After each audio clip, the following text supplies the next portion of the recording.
Buongiorno e benvenuti a questa edizione del nostro telegiornale. Vediamo subito i titoli. Nuova tragedia del mare nel canale di Sicilia, 41 morti, 3 sono bambini. Il racconto dei 4 sopravvissuti rimasti per giorni alla deriva, aperta un'inchiesta. È ricoverato in rianimazione Matteo Messina Denaro dopo l'intervento a cui è stato sottoposto. Emergono dettagli dell'interrogatorio del boss. Le telecamere le so tutte, mai fatto affari con la mafia. Oltre 1.000 euro per un Catania-Roma. Abbiamo interpellato l'algoritmo di un'agenzia di viaggi che decide le tariffe dei voli arrivando a Ferragosto a cifre record. Il sottosegretario ai Vigili del Fuoco Prisco in visita nei comandi dell'isola. Abbiamo investito su personale e nuovi mezzi. A Palermo continuano gli incendi dei rifiuti. Vi raccontiamo le storie di Francesca e Chiara, 2 imprenditrici agricole del Siracusano minacciate dagli incendi. Ci hanno lasciate sole. Calcio, Palermo pronto alla sfida di Coppa Italia contro il Cagliari. Corini recupera Di Mariano. A Catania arriva Maffei, vice Mazzotta. Vicino alla firma anche Marsura.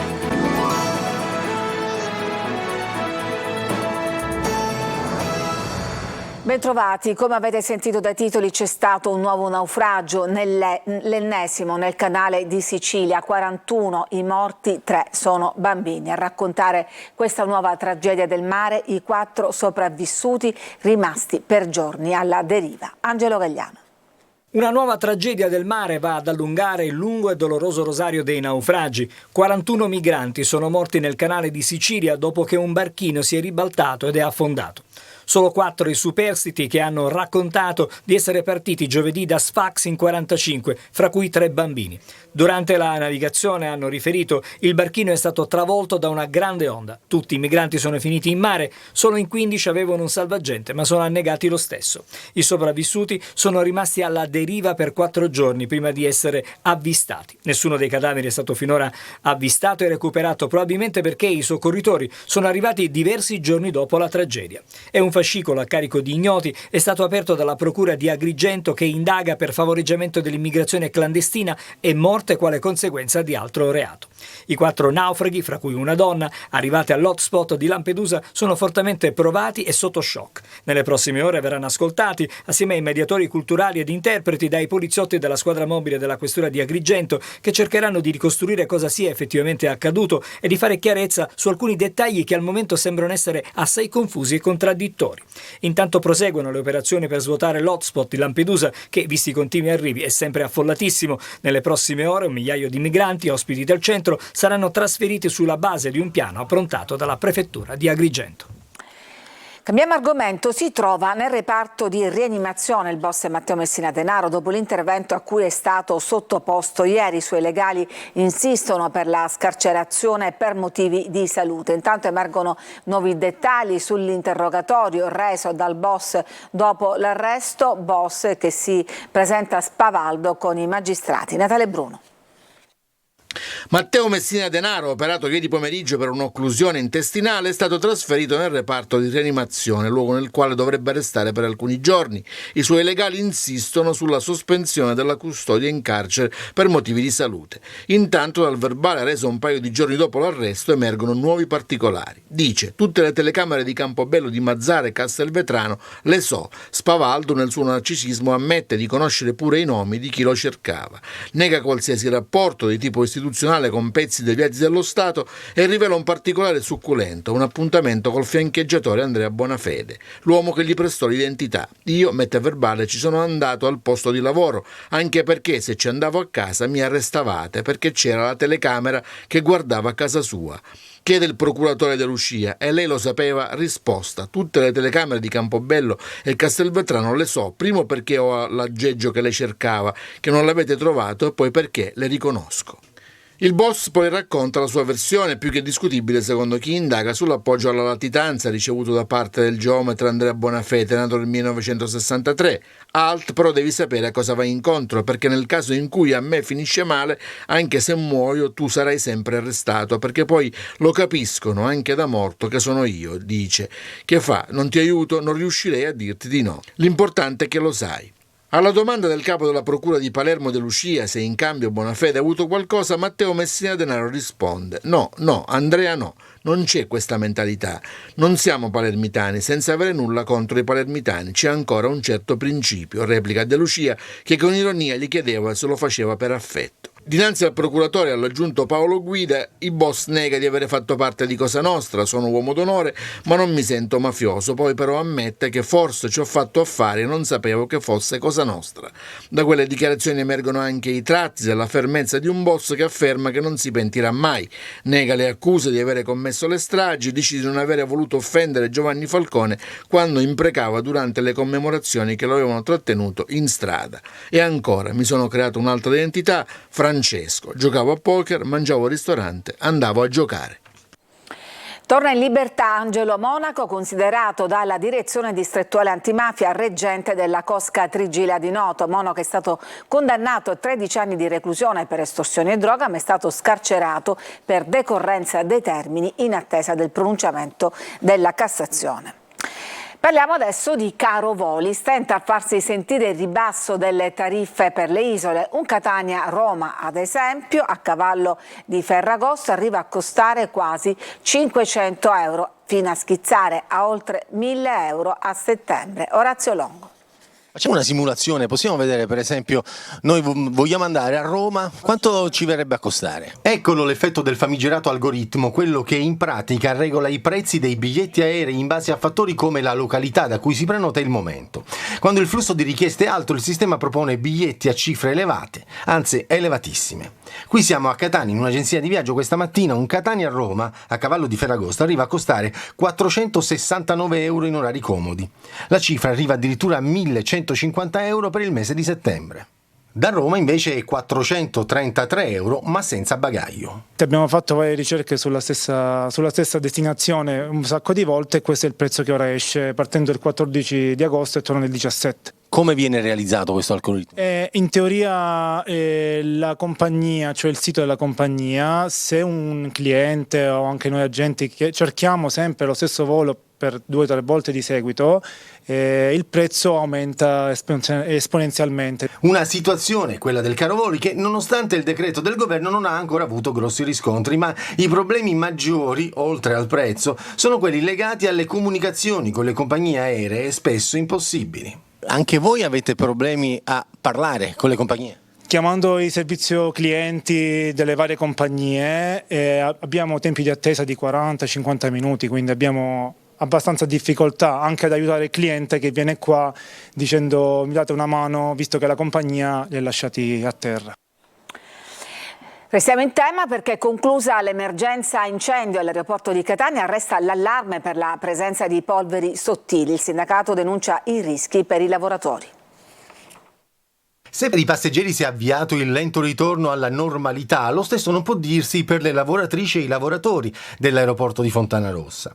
A denunciare la situazione di sofferenza sono i sindacati. Per la Will Trasporti, mascherine e continue rotazioni di postazioni rappresentano la quotidianità ancora per chissà quanto tempo. Le fuliggini, il fumo e le polveri sottili del monossido di carbonio sono fortissimamente dannosi per l'essere umano.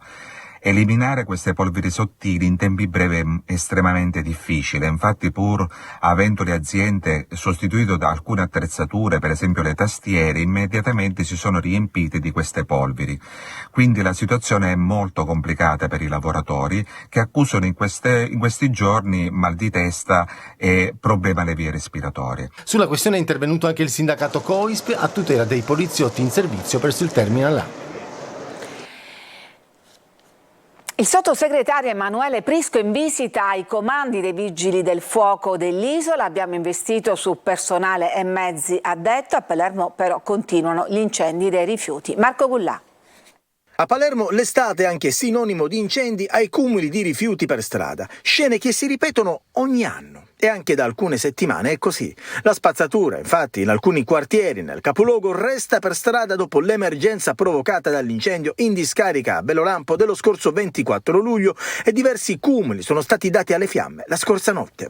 I roghi nei quartieri dell'Uditore, di Brancaccio e dello Zen, un incendio di rifiuti anche in via Messine Marine, fiamme anche a Ballarò, tra le vie Decollate e Zaire. Sono intervenuti i vigili del fuoco impegnati per gran parte della notte a spegnere le fiamme. Incendi anche a Partenico, nella zona delle case popolari invase dal fumo. Una situazione di emergenza. Proprio questa mattina, sul tema incendi, il comando dei vigili del fuoco di Palermo ha ricevuto la visita del sottosegretario con delega ai vigili del fuoco Emanuele Prisco. Tema dell'incontro anche la carenza di personale per i vigili del fuoco che hanno dovuto fronteggiare l'emergenza incendi, non contando su tutte le unità. Il governo in questi mesi ha riservato un'attenzione importante al Corpo Nazionale, potenziando di circa 1800 unità l'organico, scegliendo di fare un importante investimento con la sostituzione di gran parte del parco mezzi per dare mezzi più sicuri e quindi mettere in sicurezza il personale negli interventi e allo stesso tempo dare servizi più efficienti ai cittadini. Brandiva minacciosamente un coltellaccio da macellaio con la lama lunga 50 cm. Un marocchino senza fissa dimora in evidente stato confusionale è stato arrestato dai carabinieri in piazza Papa Giovanni XXIII nei pressi della stazione di Catania. I militari sono riusciti a rassicurarlo e mantenuto calmo, sono poi riusciti a disarmarlo. Ci fermiamo, c'è una pausa per la pubblicità, torniamo subito dopo.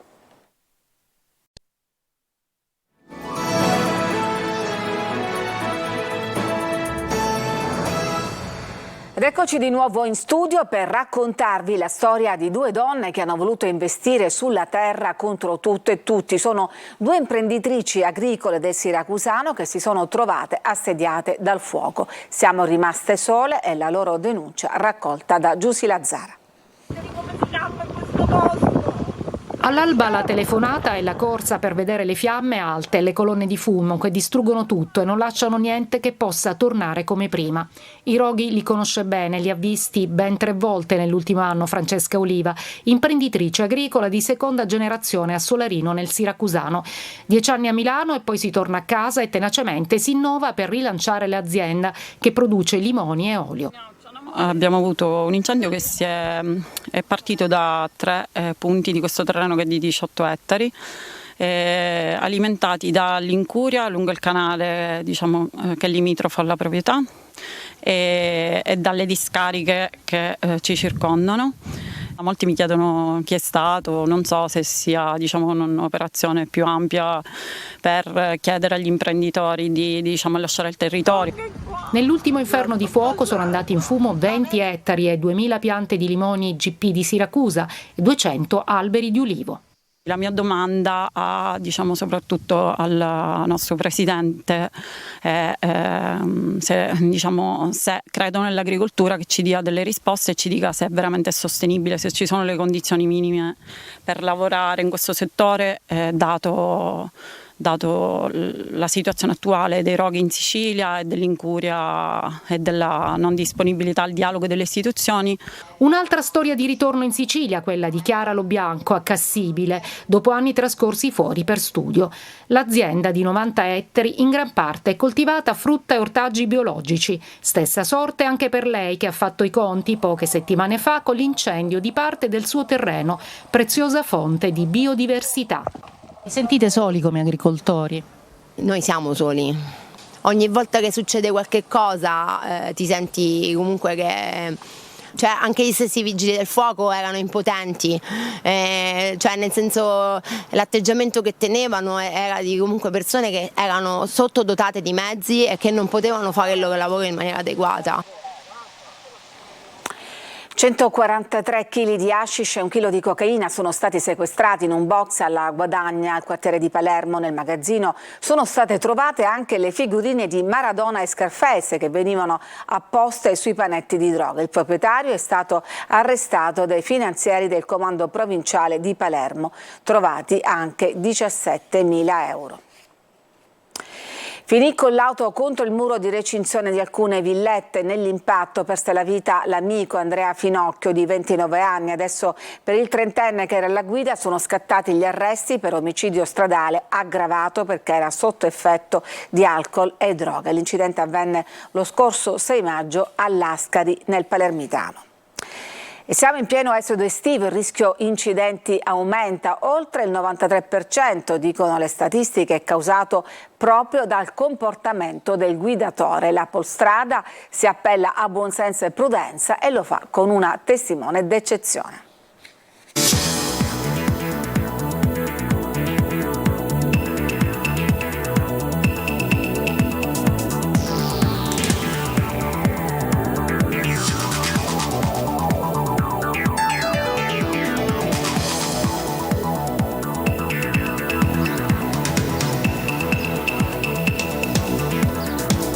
La vita è un viaggio, affrontala in sicurezza.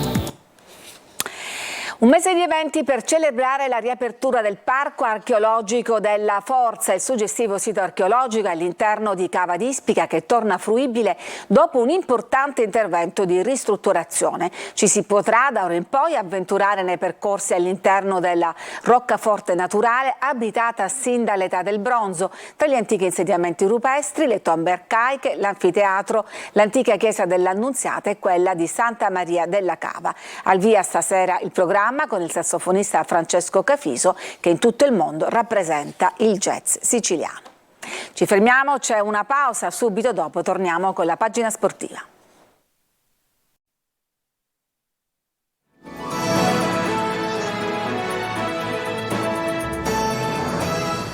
Ed eccoci allo sport, il calcio. Il Palermo lavora per la partita di sabato sera a Cagliari, valevole per i 32esimi di Coppa Italia. Corini recupera Di Mariano, sul mercato club rosanero che spinge per il centrocampista Morutan. Sentiamo Marco Gullà.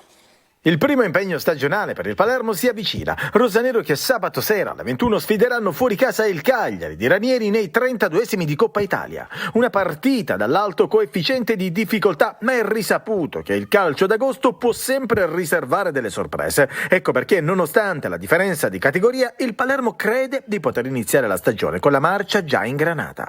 Leonardo Mancuso, Edoardo Soleri e Nicola Valente hanno lavorato parzialmente in gruppo, mentre Giuseppe Aurelio ha continuato il lavoro differenziato. Corini punterà ancora sul 4-3-3 con il tridente offensivo che dovrebbe essere composto da Di Mariano, Brunori e Insigne.